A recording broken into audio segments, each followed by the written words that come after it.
ಪ್ರೀತಿಯ ಪ್ರಥಮ PUC ವಿದ್ಯಾರ್ಥಿಗಳೇ, ಎಲ್ಲರಿಗೂ ಕೂಡ ಮತ್ತೊಮ್ಮೆ ನಮ್ಮ ಯೂಟ್ಯೂಬ್ ಚಾನಲ್ಗೆ ಸ್ವಾಗತವನ್ನು ಕೋರುತ್ತಿದ್ದೇನೆ. ನಾನು ನಿಮ್ಮ Islam sir.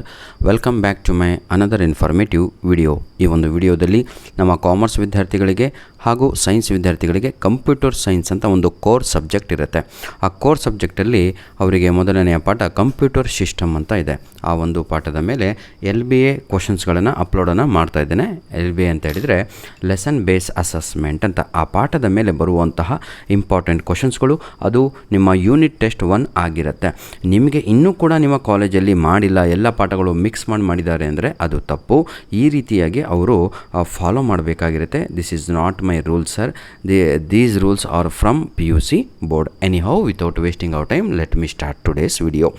Following is an electronic device that can be, ನೋಡಿ, programmed to accept data, process it and ಏನಿದೆ process it and generate results.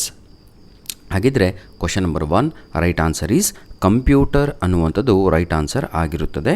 Option C. Clear my dear children. ಏನಾದರೂ ತಪ್ಪಿದ್ದಲ್ಲಿ ಅಥವಾ ಡೌಟ್ ಇದ್ದಲ್ಲಿ ತಾವುಗಳು ಕಮೆಂಟ್ ಬಾಕ್ಸ್ ಸದಾ ಓಪನ್ ಆಗಿರುತ್ತೆ. Comment ಮಾಡಿ. ನಿಮ್ಮ ಕಮೆಂಟ್ಗಾಗಿ ನಾವು ಕಾಯ್ತಾ ಇರ್ತೀವಿ. ದಯವಿಟ್ಟು ಲೈಕ್ ಬಟನನ್ನು ಪ್ರೆಸ್ ಮಾಡಿ. Question number 2 following is an electronics, ಏನಿದು electronic circuitry of a computer that carries out the actual processing and the usual referred as the brain of the computer. Question number 2 ಸರಿಯಾದ ಉತ್ತರ central processing unit CPU. Clear. Question number 3 country. Which of the following is a device convert the input data into a digital form that is acceptable by the computer system? Question number 3 right answer is input device is the right answer. Question number 4 my dear children. Following is an input device. ಆಯಿತಾ, is an input device. Which is the input device here? Keyboard ಅನ್ನುವಂಥದ್ದು input device ಆಗಿರುತ್ತೆ. ಯಾಕೆ ಅಂದರೆ monitor ನಮಗೆ display ಕೊಡುತ್ತೆ, output device. Printer ಕೂಡ ನಮಗೆ print ಕೊಡುತ್ತೆ, ಔಟ್ಪುಟ್ ಡಿವೈಸು. ಸ್ಪೀಕರ್ ಕೂಡ ನಮಗೆ ಸೌಂಡನ್ನು ಕೊಡುವಂಥದ್ದು. ಅದಕ್ಕೆ ಅವೆಲ್ಲ ಔಟ್ಪುಟ್ ಡಿವೈಸ್ ಆಗ್ತವೆ. ಕೀಬೋರ್ಡ್ ಇಲ್ಲಿ ಇನ್ಪುಟ್ ಡಿವೈಸ್ ಆಗುತ್ತೆ. ಅರ್ಥ ಆಯ್ತೇನ್ರಿ? ಕೀಬೋರ್ಡಲ್ಲಿ ಒತ್ತಿದ್ದೆಲ್ಲ ಕಂಪ್ಯೂಟರ್ ಒಳಗಡೆ ಬರ್ತಾ ಇರುತ್ತೆ. Question number 5 following is an output device ಅಂತ ಇದೆ. ವಿಚ್ ಆಫ್ ದಿ ಫಾಲೋಯಿಂಗ್ ಕೊಟ್ಟಿರುವುದರಲ್ಲಿ ಔಟ್ಪುಟ್ ಡಿವೈಸ್ ಯಾವುದು ಅಂತ. ಮೌಸು ಕ್ಲಿಕ್ ಮಾಡಿದಾಗ ಒಳಗಡೆ ವರ್ಕ್ ಆಗುವಂಥದ್ದು, ಕೀಬೋರ್ಡ್ ಕೂಡ ಒಳಗಡೆ, ಸ್ಕ್ಯಾನರ್ ಕೂಡ ಒಳಗಡೆ, ಮಾನಿಟರ್ ಡಿಸ್ಪ್ಲೇ ಕೊಡುವಂಥದ್ದು. ಹಾಗಾಗಿ ಸರಿಯಾದ ಉತ್ತರ ಇಲ್ಲಿ ಆಪ್ಷನ್ ಡಿ ಆಗಿ ಇರುತ್ತದೆ. ಭಾಳ ಈಸಿಯಾಗಿರುವಂಥ ಒಂದು ಪಾಠ ಕಣ್ರಿ. ಬೇಸಿಕ್ ಕಂಪ್ಯೂಟರ್ ಅಲ್ವಾ. Who is called as father of computer ಅಂತ ಇದೆ. ಚಾರ್ಲ್ಸ್ ಬ್ಯಾಬೇಜ್ ಅನ್ನುವಂಥದ್ದು ಸರಿಯಾದ ಉತ್ತರ. ಪಾಠ ಕೂತ್ಕೊಂಡಿಲ್ಲ ಅಂದರೂ ಈಸಿಯಾಗಿ ತಾವುಗಳು ಬರೆಯಬಹುದಾಗಿದೆ. ಆಪ್ಷನ್ ಸಿ ಅನ್ನುವಂಥದ್ದು ಸರಿಯಾದ ಉತ್ತರ ಆಗಿರುತ್ತೆ. Which is the smallest unit of information ಅಂತ ಇದೆ. ಸ್ಮಾಲೆಸ್ಟ್ ಯೂನಿಟ್ ಯಾವುದು ಇದರಲ್ಲಿ ಅಂತ ಹೇಳಿದರೆ ನಿಬ್ಬಲ್ ಅಂತ ಇದೆ ಅಲ್ವಾ, ಅದು ಸರಿಯಾದ ಉತ್ತರ ಆಗಿರುತ್ತದೆ.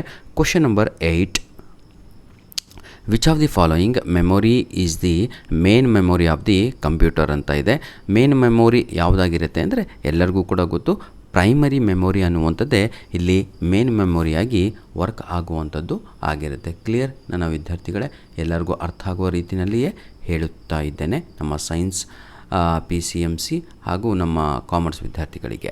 ಬನ್ನಿ ವಿದ್ಯಾರ್ಥಿಗಳೇ, ಈಗ 9ನೆಯ ಪ್ರಶ್ನೆ. Question number 9 following is not A type of primary memory ಅಂತ ಇದೆ. ಪ್ರೈಮರಿ ಮೆಮೊರಿನಲ್ಲಿ ರ್ಯಾಂಡಮ್ ಆಕ್ಸೆಸ್ ಮೆಮೊರಿ ಕೂಡ ಹೌದು, ರೀಡ್ ಓನ್ಲಿ ಮೆಮೊರಿ ಕೂಡ ಹೌದು, ಹಾಗೂ SRAM ಅಂತ ಇದೆ ಅದು ಕೂಡ ಹೌದು. ಇಲ್ಲಿ ಹಾರ್ಡ್ ಡಿಸ್ಕ್ ಇದೆ ಅಲ್ವಾ, ಅದು ಸೆಕೆಂಡರಿ ಇದು ಯಾವುದು ಪ್ರೈಮರಿ ಮೆಮೊರಿ ಆಗಲ್ಲ ಕಣ್ರಿ. ಹಾಗಾಗಿ ಇಲ್ಲಿ ನಾಟ್ ಎ ಪ್ರೈಮರಿ ಅಂತ ಕೇಳಿದಾಗ ಹಾರ್ಡ್ ಡಿಸ್ಕ್ ಅನ್ನುವಂಥದ್ದೇ ಸರಿಯಾದ ಉತ್ತರ ಆಗಿರುತ್ತೆ. Question number 10 data which follows. ನೋಡಿ, ಬಹಳ ಜನ ಇದನ್ನು ಡೇಟಾ ಅಂತಾರೆ, ಇನ್ನು ಕೆಲವೊಬ್ಬರು ಡಾಟಾ ಅಂತಾರೆ. ಏನಾದರೂ ಕಳ್ಕಡಿ, ಮುಖ್ಯವಾಗಿರುವುದು ಏನು ಅಂದರೆ ನಮಗೆ ಸರಿಯಾದ ಉತ್ತರ ಮಕ್ಕಳು ಎಕ್ಸಾಮಲ್ಲಿ ಬರೀಬೇಕು. ಇಷ್ಟೇ ಟಾರ್ಗೆಟ್ ಏನೋ ಅದಾಗಿರುತ್ತೆ. ಅರ್ಥ ಆಯ್ತಾ ಎಲ್ಲರಿಗೂ? Question number 10 data which follows a strict ಏನಿದು record structure and easy to understand is called dash ಅಂತ ಇದೆ. ಇದಕ್ಕೆ ಸ್ಟ್ರಕ್ಚರ್ಡ್ ಡೇಟಾ ಅಂತ ಕರೆದ್ರೆ ಏನೂ ತಪ್ಪಾಗಲ್ಲ, ಅದು ಸರಿಯಾದ ಉತ್ತರ ಆಗಿರುತ್ತೆ. ಅರ್ಥ ಆಯ್ತೇನ್ರಿ ಎಲ್ಲರಿಗೂ ಕೂಡ? ವೆರಿ ಗುಡ್, ಧನ್ಯವಾದಗಳು. ನಿಮ್ಮ ಪ್ರೀತಿ ವಿಶ್ವಾಸ ಸದಾ ಹೀಗೆ ಇರಲಿ ಮಕ್ಕಳೇ. ನನ್ನ ಪ್ರಥಮ PUC ವಿದ್ಯಾರ್ಥಿಗಳೇ, ಪಾರ್ಟ್ ಬಿನಲ್ಲಿ ಆನ್ಸರ್ ನಿಮಗೆಲ್ಲರಿಗೂ ಕೂಡ 2 ಮಾರ್ಕ್ಸ್ ಕ್ವಶನ್ಸ್ ಇಲ್ಲಿ ಸ್ಟಾರ್ಟ್ ಆಗುತ್ತೆ. ಟೋಟಲ್ 3 ಕ್ವಶನ್ಸ್ ಇದ್ದಾವೆ. 3ನಲ್ಲಿ ತಾವುಗಳು ಬರೀಬೇಕಾಗಿರುವಂಥದ್ದು ಯಾವುದಾದ್ರೂ ಎರಡಕ್ಕೆ ಉತ್ತರ. Right A note on abacus ಅಂತ ಇದೆ. ಭಾಳ ಎಲ್ಲರಿಗೂ ಕೂಡ ಗೊತ್ತು ಅಬ್ಯಾಕಸ್ ಅಂದರೆ ಏನು ಅಂತ. Next, what is the need, excuse me ಅಂತ ಹೇಳಬೇಕ್ರಪ್ಪ. ಯಾವಾಗಾದರೂ ಸೀನ್ ಬಂದಾಗ ಅಥವಾ ಫಾರ್ಟ್ ಮಾಡ್ತಾಯಿದ್ರೆ ತಾವುಗಳು ಎಕ್ಸ್ಕ್ಯೂಸ್ ಮೀ ಅಂತ ತಿಳಿಸ್ಬೇಕು. ಹೇಳಿ ಆಯಿತಾ. What is the need for secondary memory ಅಂತ ಇದೆ. ಸೆಕೆಂಡರಿ ಮೆಮೊರಿಯ ಉದ್ದೇಶವೇನು ಅಂದರೆ ಅದರ ಹೆಲ್ಪ್ ಏನಾಗುತ್ತೆ ನಿಮಗೆ ಅಂತ. Next, question number 13, differentiate between proprietary software and free and open source software ಅಂತ ಇದೆ. ಇದರ ಬಗ್ಗೆ ತಾವುಗಳು ಎಲ್ಲರೂ ಕೂಡ ಬರೀತೀರಾ. ನಿಮ್ಮ ಟೆಕ್ಸ್ಟ್ ಬುಕ್ಕಲ್ಲಿ ಕ್ಲಿಯರಾಗಿ ಆನ್ಸರ್ಗಳು ರೆಡಿ ಇರ್ತವೆ. ಪಾರ್ಟ್ ಸಿ ಎಷ್ಟು ಈಸಿಯಾಗಿದೆ ನೋಡಿ. Excuse me answer any 2 questions, each question carries 3 marks ಅಂತ ಇದೆ. ಪ್ರತಿಯೊಂದು ಪ್ರಶ್ನೆಗೆ ಇಲ್ಲಿ 3 ಮಾರ್ಕ್ಸು ನಿಮಗೆಲ್ಲರಿಗೂ ಕೂಡ ಸಿಗುತ್ತೆ ವಿದ್ಯಾರ್ಥಿಗಳೇ. ಡಿಫ್ರೆನ್ಸ್ ಬಿಟ್ವೀನ್ RAM ಹಾಗೂ ROM ಅಂತ ಇದೆ, ಎಲ್ಲರಿಗೂ ಕೂಡ ಗೊತ್ತು.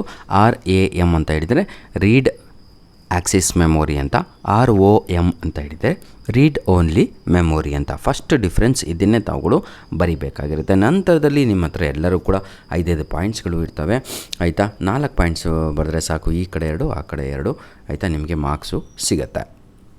ಜಾಸ್ತಿ ಬದರೆ ತೊಂದರೆ ಇಲ್ಲ ಕಣ್ರಿ. ಕ್ವಶನ್ ನಂಬರ್ 15 ನೋಡಿ. What is the primary rule of system bus ಅಂತ ಇದೆ. ವೈ ಡೇಟಾ ಬಸ್ ಈಸ್ ನೋಡಿ bidirectional while addressing bus is unidirectional ಅಂತ ಇದೆ. Question number 16, explain briefly any 3 operating system user interface ಅಂತ ಇದೆ. ಭಾಳ ಈಸಿಯಾಗಿರುವಂಥದ್ದು, ಇದನ್ನೆಲ್ಲ ಬರೀತೀರಾ. ಪಾರ್ಟ್ ಡಿಗೆ ನಾವು ಹೋಗೋದಾದರೆ ಈಚ್ ಕ್ವಶನ್ ಕ್ಯಾರೀಸ್ 5 ಮಾರ್ಕ್ಸ್. ಹೌದಲ್ವಾ, ಈ ಎಕ್ಸಾಮಿಗೆಲ್ಲ ಭಾಳ ಇಂಪಾರ್ಟೆಂಟ್ ಇದು ನೋಡಿ. Draw the block diagram of computer system, explain all functional units ಅಂತ ಇದೆ. ಎಲ್ಲರಿಗೂ ಕೂಡ ಗೊತ್ತು. ಒಂದು ಮಾನಿಟರ್ ಚಿತ್ರ, ಒಂದು CPU ಚಿತ್ರ ಬರೆದುಬಿಟ್ಟು, ಒಂದು ಕೀಬೋರ್ಡ್ ಬರೆದುಬಿಟ್ಟು, ಹೌದಲ್ವಾ, ಡಯಾಗ್ರಾಮ್ ಆಫ್ ಕಂಪ್ಯೂಟರ್ ಸಿಸ್ಟಮ್ ಕ್ಲಿಯರಾಗಿ ಪಟ ಅಂತ ಹಾಕಿಬಿಟ್ಟು ಏನೇನು ಅದರದ್ದೆಲ್ಲ ತಗೊಳ್ಳೋ ಫಂಕ್ಷನ್ಸನ್ನು ಬರೆಯಬಹುದಾಗಿದೆ ಈಸಿಯಾಗಿ, ಏನೂ ಇರಲ್ಲ ಆಯಿತಾ. ಕ್ವಶನ್ ನಂಬರ್ 18 ನೋಡಿ. Name the input and the output device used to do the following ಅಂತ ಇದೆ. ಟು ಔಟ್ಪುಟ್ ಆಡಿಯೋ, ಹೌದಲ್ವಾ, ಟು ಎಂಟರ್ ಟೆಕ್ಸ್ಚುಯಲ್ ಡೇಟಾ ಅಂತ ಇದೆ. To make hard copy of a text file, to display the data for information, to enter audio based command. ಭಾಳ ಈಸಿಯಾಗಿರುವಂಥದ್ದು sir, ತಾವುಗಳು ಬರಿಬೋದು. What is operating system ಅಂತ ಇದೆ. Operating system ಅಂದರೆ OS ಅಂತ ಕರಿತೀವಿ, ನೆನಪಿರಲಿ. Explain the different functions of operating system ಅಂತ ಇದೆ. ಧನ್ಯವಾದಗಳು. ನಿಮ್ಮ ಪ್ರೀತಿ ವಿಶ್ವಾಸ ಸದಾ ಹೀಗೆ ಇರಲಿ ಮಕ್ಕಳೇ. ಮುಂದಿನ ವಿಡಿಯೋ ಯಾವುದು ಬೇಕು ಅಂತ ತಾವುಗಳು ನನಗೆ ಕಮೆಂಟ್ ಮಾಡಿ. ಈ ಕ್ವಶನ್ ಪೇಪರ್ ಬೇಕಾದವರು ಇದೇ ವಿಡಿಯೋದ ಡಿಸ್ಕ್ರಿಪ್ಷನ್ ಬಾಕ್ಸಿನ ಕೆಳಗಡೆ ಉಚಿತವಾಗಿ ನಾವು ನೀಡಿರ್ತೇವೆ, ಡೌನ್ಲೋಡ್ ಮಾಡಿಕೊಳ್ಳು ಆಯಿತಾ. ಪ್ರಿಂಟ್ ತಗೊಂಡ್ರೆ ಭಾಳ ಒಳ್ಳೆಯದು, because these questions are very important. Chapter wise ನಿಮಗೆ ಟೋಟಲ್ಲು 10 ಯೂನಿಟ್ ಟೆಸ್ಟ್ಗಳನ್ನು ಮಾಡಬೇಕಾಗಿದೆ ಈ ವರ್ಷ. ಧನ್ಯವಾದಗಳು.